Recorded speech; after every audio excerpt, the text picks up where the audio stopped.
우리 하나님 말씀 민수기 18장 8절에서 20절 말씀입니다.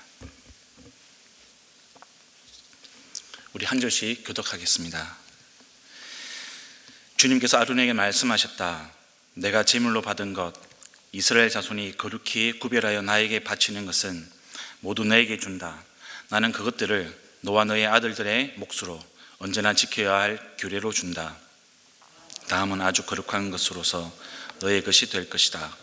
그들이 바친 모든 제물 곧 그들이 나의 것이라고 하여 나에게 바친 모든 곡식 제물과 그들이 바친 온갖 속죄 제물과 그들이 바친 온갖 속건 제물 가운데서 불태워서 바치고 남은 것은 아주 거룩한 것으로서 너와 너의 자손이 받을 몫이다.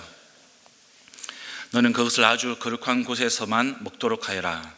그것은 남자들만 먹는다. 그것은 너에게 아주 거룩한 것이다. 다음은 너의 것이다. 즉 이스라엘 자손의 제물 가운데서 들어 올려 바친 것과 그들이 흔들어 바친 것은 모두 너의 것이다. 그것들을 내가 너에게 딸린 아들 딸들에게 영원한 분깃으로 주었으니 너의 집에 있는 정결한 사람은 모두 그것을 먹을 수 있다. 가장 좋은 기름과 가장 좋은 포도주와 곡식과 그들이 나 주에게 바치는 첫 과일 모두를 내가 너에게 준다.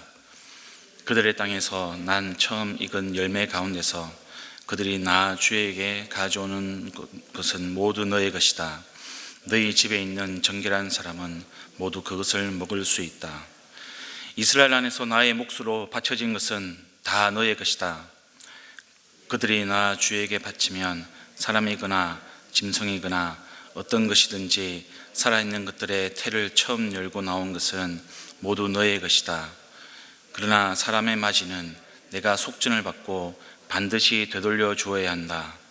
부정한 짐승의 맛배도 속전을 받고 되돌려 주어야 한다. 나에게 바친 것이 속전을 받고 되돌려 줄 것이면 난지 한 달 만에 되돌려 주어야 한다. 속전은 한 세겔당 20개라. 나가는 성소의 세겔에 따라서 내가 은 5세겔로 정해 주어라. 그러나 암수의 맛배나 양의 맛배나 염소의 맛배는 속전을 받고 되돌려 주지 못한다. 그것들은 거룩한 것이다.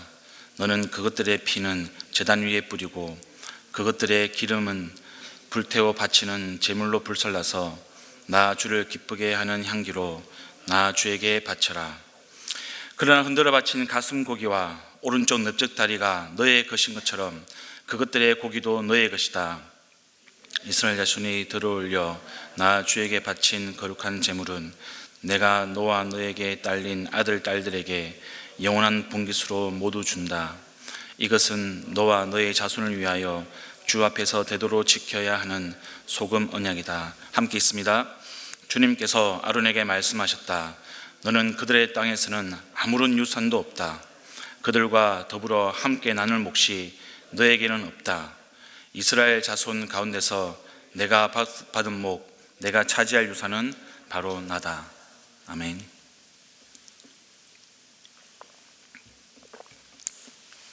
네, 성도 여러분, 봉준호 감독 아시죠? 봉준호 감독이 만든 기생충이라는 영화가 있습니다. 아주 유명한 영화죠. 많은 분들이 기억하실 겁니다. 아카데미상도 이제 수상했고요. 비영어 영화로는 최초로 작품상을 받았다고 그렇게 이야기합니다. 내용을 보면 이 상류층 가족이 나오고 하류층 가족이 나옵니다. 그리고 그 두 가족을 대비시켜서 이 사회적인 모습을 보여주는 그런 블랙 코미디입니다. 이 영화 주인공은 이 하류층 가족을 대표하는 기택이라는 사람입니다. 이 송강호 씨가 그 역할을 하고 있죠.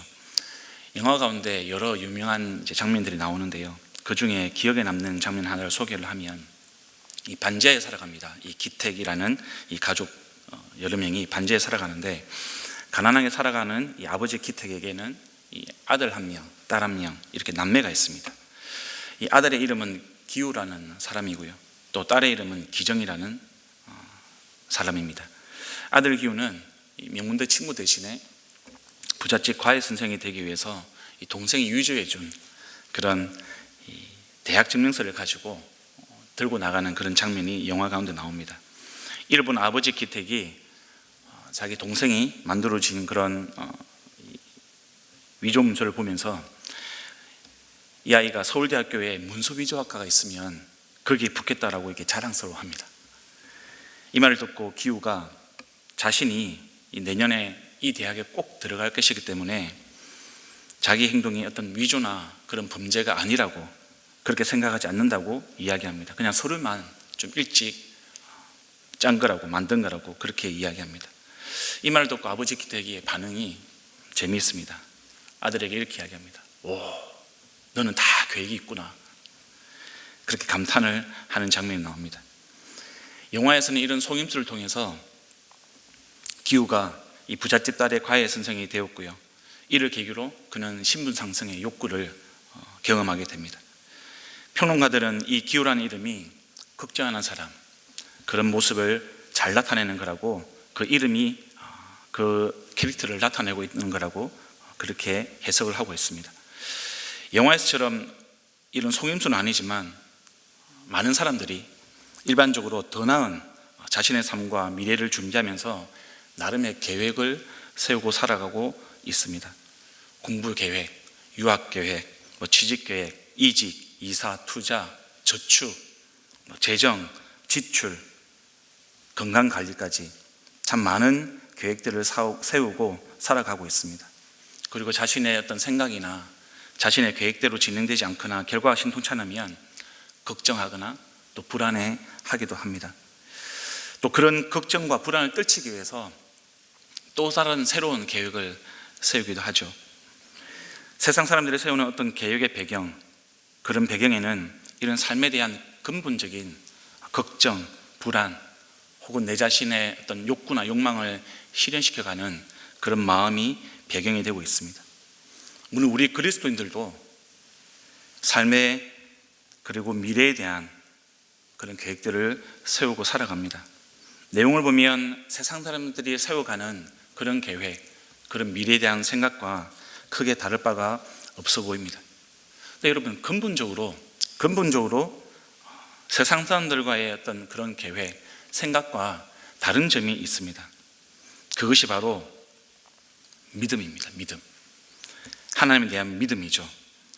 그리스도인들의 인생의 계획, 미래에 대한 계획은 인생의 어떤 걱정이나 불안, 이런 것들이 원인이 아니라 자아실현을 하고 싶거나 나의 욕심, 나의 욕망을 채워가는 것이 아니라 내 인생의 주인이신 하나님에 대한 믿음에서 출발을 하는 겁니다. 그리스도인들에게 있어서 계획이라는 것은 오직 하나님이 내 인생의 주인이다.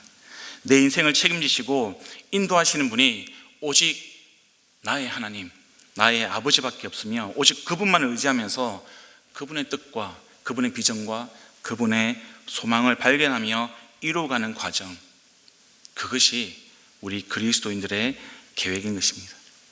오늘 우리가 방금 본문을 읽었습니다. 이 본문이 하나님께서 우리에게 가르쳐 주시는 그런 믿음에 따른 우리 인생의 계획이 있다는 것을 오늘 하나님은 말씀을 해주고 계십니다. 오늘 본문은 어제에 이어서 제사장에 대한 내용입니다. 어제 본문은 제사장과 레위인에 대한 그런 내용들을 우리가 묵상을 했습니다. 레위인과 제사장의 직분은 어떤 소유나 특권이 아니라 하나님의 선물이라고 했습니다. 오늘 본문은 그 중에서도 제사장에 관한 내용입니다. 본문은 아주 독특하게 하나님이 아론에게 말씀하셨다, 이렇게 기록을 하고 있습니다. 보통은 이제 모세에게 주님께서 말씀하시고 혹은 모세나 아론에게 주님이 말씀하시는데 오늘은 독특하게 아론에게만 말씀을 하셨다라고 기록을 하고 있습니다. 그만큼 이 대제사장 아론 그리고 그 가문에게 좀 구별해서 말씀해 주고 싶은 그런 내용이 있다는 거죠. 본문의 핵심은 이겁니다. 하나님이 제사장으로 택하신 사람들을 전적으로 책임지시는 겁니다. 하나님이 제사장 가문을 향해서 그 제사장으로 살아가는 사람들에 대해서 하나님은 계획을 가지고 계시다는 겁니다. 하나님이 지금 제사장들의 생활을 전적으로 책임지시는 이유, 하나님이 제사장들을 위해서 계획을 가지고 계신 이유, 그것은 제사장 직분이라는 것이 어떤 특권을 가지고 있기 때문이 아니라 제사장들이 다른 것에 마음을 두지 말라고, 다른 것에 에너지를 쏟지 말아달라고 말씀을 하는 겁니다. 다른 것에 대한 관심을 가지고 거기에 에너지를 사용하지 말고 하나님이 주시는 그 직분, 제사장의 직분, 그 역할에 집중해 달라고 지금 하나님은 말씀을 하시는 겁니다. 이것을 위해서 하나님은 제사장들에게 먼저 아주 거룩한 것으로 몫으로 주셨습니다. 그리고 소제, 속죄제, 속건제에서 태우고 남은 제물을 주십니다. 그리고 들어올려 바친 제물과 흔들어 바친 제물도 주십니다. 그리고 하나님께서 바치는 처음 익은 열매들도 주십니다. 특별히 바친 것, 그리고 태를 처음 열고 나온 것들도 제사장들을 위해서 하나님은 공급해 주십니다. 내용들을 참 보면 이 제사장들을 위해서 참 촘촘하게 공급하시는 하나님의 모습을 볼 수가 있습니다. 이에 대해서 제사장들의 어떤 보여주는 그런 태도도 굉장히 중요합니다. 하나님이 공급해 주시는 그것들이 특권이 아니라 내가 누리는 권리가 아니라 전적인 하나님의 은혜요, 선물이라는 것을 우리가 깨달아야 하는 것입니다. 하나님은 아무렇게나 제사장들에게 당신 마음대로 주고 싶으면 주고 또 주고 싶지 않으면 주지 않는 그런 변덕스러운 모습으로 하나님은 약속하지 않으십니다. 하나님은 이것을 소금 언약이라는 그런 언약으로 확정하셨습니다. 이 시대의 계약 당사자들은 어떤 계약의 어떤 불변성, 그것을 위해서 서로 소금을 나눠 먹는 풍습이 있었습니다. 지금 그것을 통해서 하나님은 내가 너와 한 약속을 변하지 않겠다, 바꾸지 않겠다, 이것을 말씀해 주고 계시는 겁니다. 그리고 그것과 더불어서 지금 하나님은 제사장들에게 너희들에게는 나눠줄 땅이 없다, 이렇게 말씀을 하십니다. 여기서 말씀하시는 땅은 가나안 땅에 입성했을 때 이 지파들에게 나눠주는 그런 분배받을 땅입니다. 하나님 다른 모든 지파들에게는 땅을 나누어 주셨습니다. 가나안 땅에 가서 정착할 땅을 말씀해 주셨습니다. 그런데 제사장들에게는 그런 받을 땅이 없다는 겁니다. 조금 전에 말씀드린 것처럼 하나님께서는 이 제사장들이 물질에 매이지 않고 오직 제사장 직분과 그 역할에 집중하기를 원하셨던 겁니다. 땅을 받지 않았다고 해서 이 제사장들이 기분 나쁘거나 낙심할 이유가 없었습니다. 비록 제사장들이 받을 땅은 없었지만 그 제사장들이 받을 것이 땅은 아니지만 하나님이 당신 자신이 내가 유산이다, 내가 너의 유산이다, 이렇게 말씀을 해주고 계십니다. 결국 이것은 하나님과 제사장 사이의 어떤 관계가 믿음과 연결되어 있다는 것을 말씀해 주는 겁니다. 하나님과 제사장 사이의 핵심은 그런 땅이 아니라 믿음이라는 것을 말씀해 주고 계시는 겁니다. 제사장과 하나님 사이의 관계에서 주님은 제사장들이 전적으로 당신을 의지하고 언약을 믿고 의지해 주기를 지금 요청하시는 겁니다. 오늘 말씀을 통해서 어쩌면 여러분들은 이렇게 생각할 수도 있겠습니다. 저는 제사장이 아니니까 오늘 말씀을 직접적으로 적용을 할 수 있는 건 아니겠네요. 이것은 오늘날 교회를 섬기는 목회자들에게만 적용되는 게 아닐까요? 여러분, 신약시대에도 이 정신은 교회에서 개성이 되었고 적용이 되었습니다. 사도행전을 보면 사도 직분도 나오고 집사 직분도 나옵니다.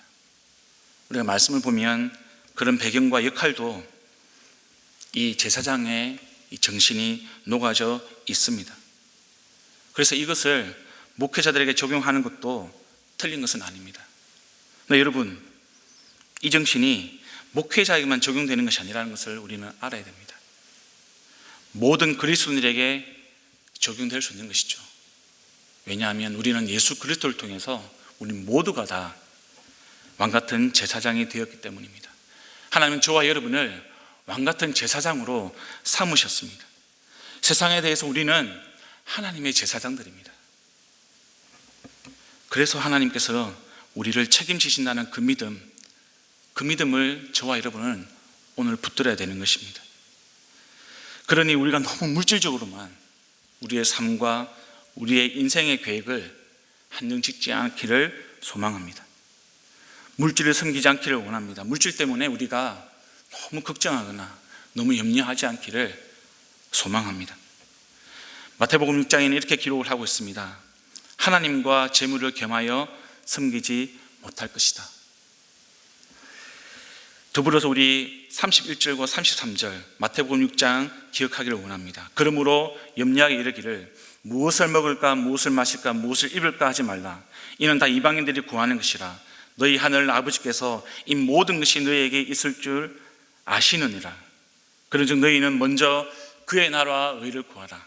그리하면 이 모든 것을 너희에게 더하시리라. 사랑하는 성도 여러분, 거지 나사로의 인생을 기억해 주시기를 부탁드립니다. 요즘에 제가 거지 나사로의 인생에 대해서 좀 많이 묵상을 합니다. 그는 헌데투성이 몸으로 누워서 부자의 상에서 떨어지는 부스러기를 가지고 배를 채우는 존재였습니다. 심지어 개들이 와서 그 헌데를 핥았던 사람입니다. 예수님이 그의 인생을 설명하시기를 그는 살아생전 온갖 괴로움을 겪었던 사람이다, 이렇게 말씀을 하십니다. 근데 그가 죽었습니다. 그가 죽었는데 천사들에게 이끌려가서 아브라함의 품에 안기어 위로를 받았다라고 그렇게 기록을 하고 있습니다. 여러분, 이 말씀은 우리 모두가 다 거지 나사로처럼 살아야 된다, 그것을 말씀하는 것이 아닙니다. 우리가 나사로처럼 살아도 우리가 이 인생 가운데 나사로처럼 그런 상황이 펼쳐지더라도 우리에게 믿음이 있다면 우리가 위로를 받을 것이요, 우리에게 믿음이 있다면 천국에 하나님과 함께 있을 것이라는 것을 말씀을 해주고 있는 겁니다. 그러니까 여러분, 거지 나사로를 영적인 단어로 바꾸면 바로 믿음입니다. 믿음. 그리고 존재적인 단어로 바꾸면 바로 그리스도인입니다. 그리고 오늘 본문의 단어로 바꾸면 거지 나사로는 하나님의 제사장입니다. 성도 여러분, 저와 여러분이 누구입니까? 바로 하나님의 제사장입니다. 정말 그렇게 생각하십니까? 정말 그렇게 우리가 여기고 살아가고 계십니까? 우리가 믿음으로 고백하기를 원합니다. 저와 여러분의 인생이 그저 그런 인생이 아니라 하나님 제사장으로서의 인생임을 우리가 믿음으로 고백하기를 원합니다. 우리가 이 세상 살아갈 때 그냥 내 땅 한 평 없다고 불평하거나 우리가 낙심하지 않기를 원합니다. 내가 가지고 있는 것, 내 두 손을 붙들고 있는 것, 그것을 상실했다고 해서 우리가 낙담하지 않기를 원합니다. 땅을 유산으로 구하는 우리에게 하나님은 오늘 내가 너의 유산이다, 그렇게 말씀을 해주고 계십니다. 제사장에게 하나님 한 분이면 족한 것입니다. 지금까지 살아온 것, 그리고 앞으로 살아가야 될 우리 인생이 은혜입니다. 선물입니다. 우리 하늘 아버지께서 우리의 인생을 책임지십니다. 인도하실 것입니다. 이것이 저와 여러분의 신앙 고백이 되기를, 우리 삶이 되기를 우리 주님의 이름으로 간절히 축원드립니다. 우리가 이 시간 말씀을 기억하면서 함께 기도하시겠습니다. 하나님, 어떤 상황에서도 우리가 주님을 믿고 의지하고 순종하도록 우리가 제사장의 삶을 살아갈 수 있도록, 그 믿음 붙들고 살아갈 수 있도록 도와주시옵소서. 오늘은 교회를 위해서 기도하는 날입니다. 우리 교회가, 우리 모든 성도님들이 하나님과 세상 사이에서 이 제사장의 직분을 감당할 수 있도록, 그 역할을 믿음으로 감당할 수 있도록 하나님 도와주시옵소서. 그리고 6월 18일 예수영전 모임이 있습니다. 각 목장이 VIP를 품고 계속 함께 기도하고 또 애쓸 수 있도록 기도해 주십시오. 6월 24일과 26일까지 우리 부흥사경회가 있습니다. 하나님, 이 부흥회를 통해서 우리가 영혼 구원하여 제자 삼는 교회의 본질과 사명 가운데 우리가 집중할 수 있도록, 제사장의 길을 우리 교회가 온전하게 걸어갈 수 있는 영적인 힘을 얻을 수 있도록 하나님 도와주시옵소서. 우리 간절하게 기도하시고 개인의 기도 제목 가지고 계속 기도하시겠습니다. 기도합니다.